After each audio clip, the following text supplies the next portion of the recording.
And hello, horror fans, and welcome back to another episode of the Zone TV Entertainment with me, your host Jonathan. Once again, bringing you my thoughts and review for the brand new film, Scream 7, starring Matthew Lillard, Nev Campbell, Mackenzie Grace, and Isabella May.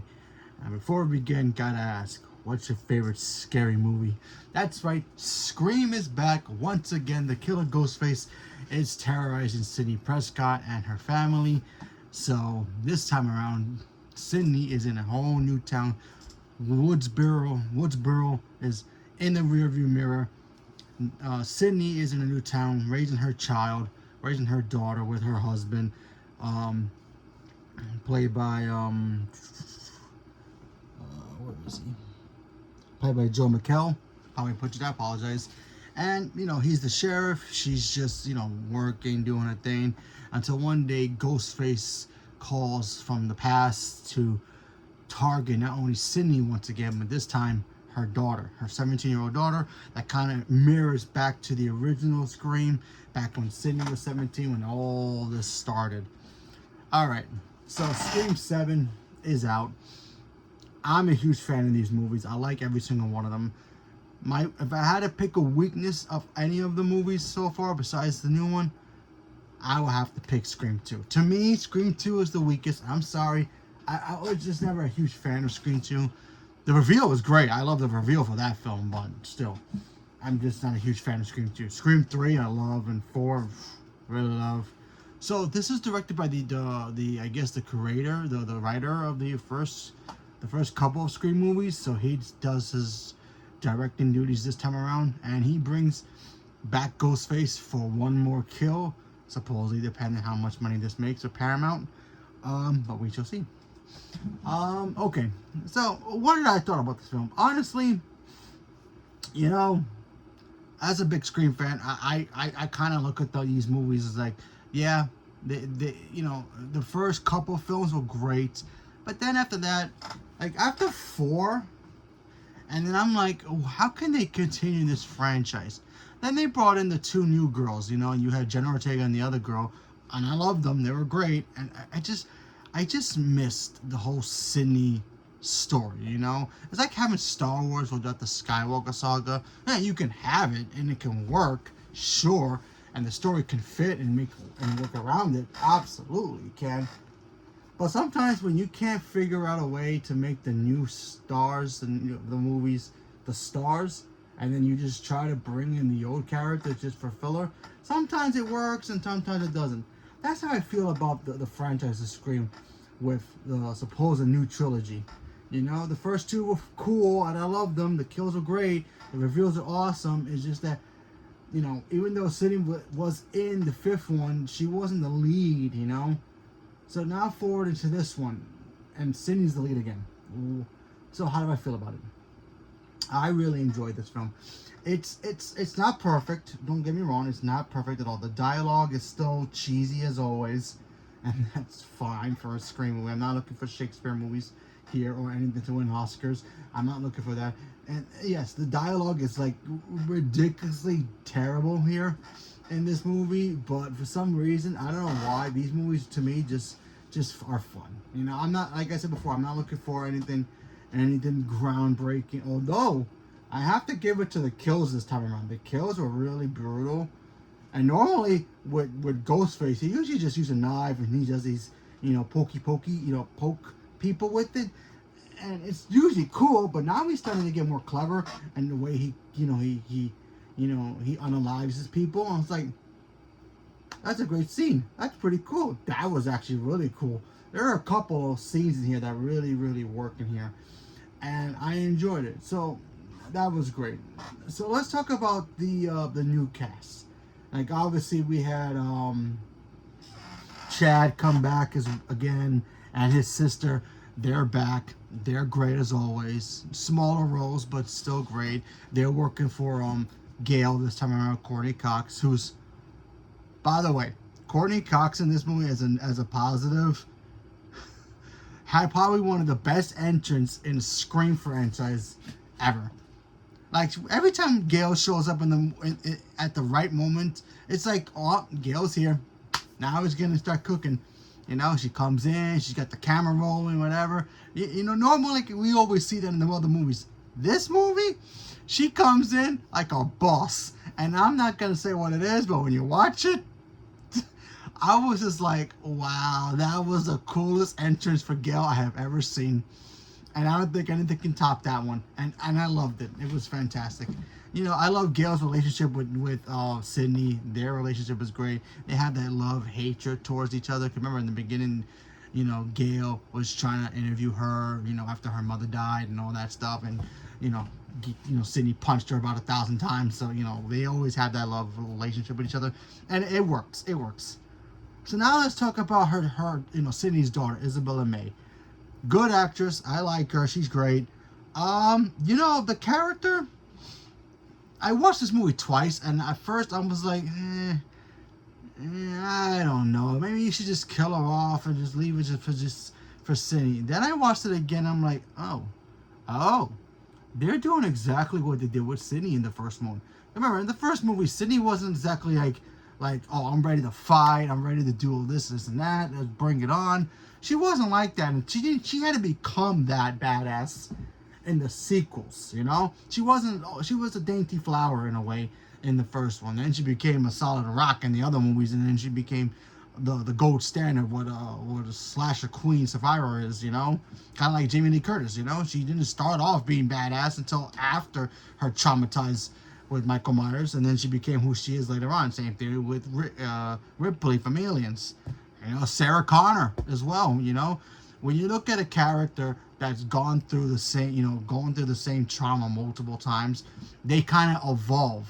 They kind of become something new after they become the victims. Then they become the heroes in these movies, And I think that's what they were trying to do with Sydney's daughter. Now, who knows? Maybe we'll get another. We're probably going to get another one because it's going to make money. Who knows? But I think by the next one, if the same characters are coming back, if Sydney's daughter comes back, she'll be a more better prepared character than she was in here. She was scared in this movie a lot, and that's cool. But I think by the sequel, and then if the fans start to like her, or she starts growing on people, she'll get better. And she could become the new Sydney for all we know. We just have to wait and see. Because in this whole movie, Sydney's daughter is all like, she's kind of put into the background because she doesn't know anything about her mother's past. She knows about the story from the the stab movies and all that, but she doesn't really know too much about her own mother. And as time goes through the whole movie, then she kind of gets a little bit of it. Then she starts realizing, oh, I can be strong just like you. And by the way, her name's Tatum, based off of Dewey's sister who passed away in the first one, with the garage door. She's named after her. So, yeah. So I think Tatum can be a strong character. I just hopefully in the sequel she can become better. Because I think this was just the breadcrumbs of her becoming that. But we have to wait and see. But the actress did a really good job. The character wasn't built right at the time. Like I said, they got time to build her for the next one, which I think they were going to try to do with the other two girls. The other girl and Jenna Ortega, but since the other, Jenna Ortega left with the other girl, they had to try something new. So this could be it. Who knows? We have to wait and see what happens. But yeah, and then of course you have Matthew Lillard. Now everybody knows that Stu was one of the killers in the original movie. A lot of theories if he's dead, if he's alive. He's influenced in this movie a lot.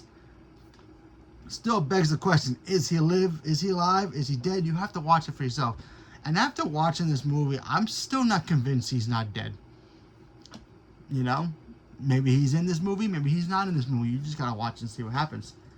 They brought back a lot of, familiar characters in here from Sydney's past. How? You have to watch it yourself to figure that out.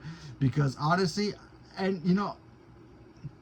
when they announced that they were coming back, I was like, how is they coming back? Hallucination? They're going to cross over Batman and get this fear toxin or something. I don't know how they were going to do it. But when we found out that they did it, kind of hard to believe that they went this route because it's kind of brand new, but it's picking up steam in a creepy way. In Hollywood, you might know from what I'm trying to reference. But it was actually kind of cool to see that. So I was like really impressed. I didn't think of that. I'm like, how are they gonna bring these characters back if they're dead, supposedly dead? You know, most of them are dead, and supposedly Stu is, you know, some people's theory that he's still alive out there somewhere. Who knows? How are they gonna bring him back? And the way they did it was like, why did I think of that? But still, I thought this movie was fun. Is it the best? No. Is it in par with the other two? Sure, sure. My real big problem with this movie was the fact that the killers, you know, when they got revealed, I was just like, huh, okay. And then you hear their motivation for why they want to kill Sidney, and you just like, huh, huh. Could have been executed better, but interesting. I'll leave it at that. You know, it was just like, it wasn't like, oh, Sidney's brother or Sidney's cousin twice removed or Sidney's aunt from her mom's side or something like that. It wasn't anything like that, or somebody from her past, you know, former family member who's like trying to get revenge on her for what happened to one of the family members who got killed by Sidney. It wasn't like that. It was just somebody who was very ticked off at Sidney for some strange, weird reason. And I thought that was kind of a little odd for it, but still, I thought the film was still pretty cool for what it like. Like I said, it's just a Scream movie. Where else can they go? It's not like they're gonna put Ghostface in space, you know. Although that would actually be kind of cool. Nah, it won't work. Anyway, sorry, that's only built for Leprechaun and Jason. The only two horror icons that actually went to space. So anyway, but yeah, I love this franchise. I like this movie. It was fun. Like I said, it wasn't like the best. I like the fact that they're trying to build Sidney's daughter to be the next big star for these movies going forward. So hopefully it can work, and maybe they will. Who knows? I have one other little nitpick. It's nothing too major. It's just something small. And don't get me wrong, I love when they, you know, announce, you know, Samara Weaving is going to be in Scream, or who was the other one that came out, or you know, or some big actor is going to be in these movies, right? And then you find out in the beginning of the movie, or in the movies, like their roles are so small. It's like, why give us that why announce these actors in these movies if they're just gonna be like the opening kill or the small kill? And it's like, huh, really? Because I honestly thought Mackenzie Grace was actually gonna be playing Sidney's daughter, and then I found out she's just, you know, a girl in the movies. Like, oh, well, that's a drag. You know, her character could have been cool, but it just like, you don't really give us anything with this. So I was like, I really hate when they do that. And now it's Samara Weaving's gonna be in Scream. I was like, all right, that should be fun. And then we find out Samara Weaving, spoiler alert, she dies in 6 in the beginning of the movie. It's like, why? You know, she could have been a cool character in here. She maybe couldn't even be in the killer. But they had to just butcher in 6 opening. Although it was a cool scene, it's just like, oh man, you announce it, they're just like, eh. So I that's like my only real nitpick about the new Scream. They announce these big actors showing up, and then you find out that they're the opening death scene or something, or a big major kill death scene in the movie. It's like, oh, okay. So that's like my only little thing. But other than that, this movie's fun. I had a good time, and I'm looking forward to 8. So let's see what happens with that. So leave a comment below. Let me know what you guys thought about Scream 7. Are you guys looking forward to seeing it? Not watching it because you hear the word of mouth is bad. And you know what? Some people may not like it. And if you don't like it, that's cool. These movies are not built for everybody. So if you don't like it, that's cool. Just don't ruin it for anybody who actually wants to see it and have a good time with it. So leave a comment below. Let me know. And stay tuned for more. Thank you much. And have a good day.